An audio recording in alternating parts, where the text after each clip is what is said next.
তো সেদিন চলে গিয়েছিলাম এই যে বিয়েবাড়ি, দাদার রিসেপশন ছিল। তো এই যে এটা হচ্ছে যোগমায়াতে অবস্থিত বেরিসন প্যালেস। খুব সুন্দর ভবনটা, যেমন বাইরেটা সুন্দর তেমন কিন্তু ভেতরটাও খুব সুন্দর, সাজানো গোছানো। মানে আমার তো খুব ভালো লেগেছে এই ভবনটা।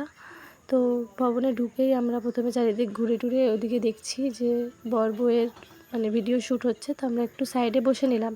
কিছুক্ষণ বসার পর ভাবলাম যাই কিছু খাই। তো এদিকে যে পকোড়া ছিল, পকোড়া খাচ্ছিল বুনুরা, তো ওদের ওখান থেকেই আমি একটু খেয়েছিলাম, এক্সট্রা করে আমি আর নিইনি। এদিকে আমার গলাটা শুকিয়ে গেছিলো, তাই আমি একটু মকটেল খেয়ে নিচ্ছিলাম, আম পান্না। তো এদিকে মা কফি খাচ্ছিল, এদিকে মামি টামি মাসি সবাই দাঁড়িয়ে আছে, গল্প করছে। তো ভাবলাম অনেকটাই রাত হয়ে গেছে, যাই এবার খেতে বসি। তো এই যে খেতে বসে পড়েছিলাম, খেয়ে দিয়ে আর লেট করিনি,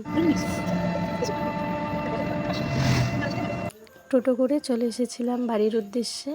তো আজকের জন্য এতটাই, চলো টাটা।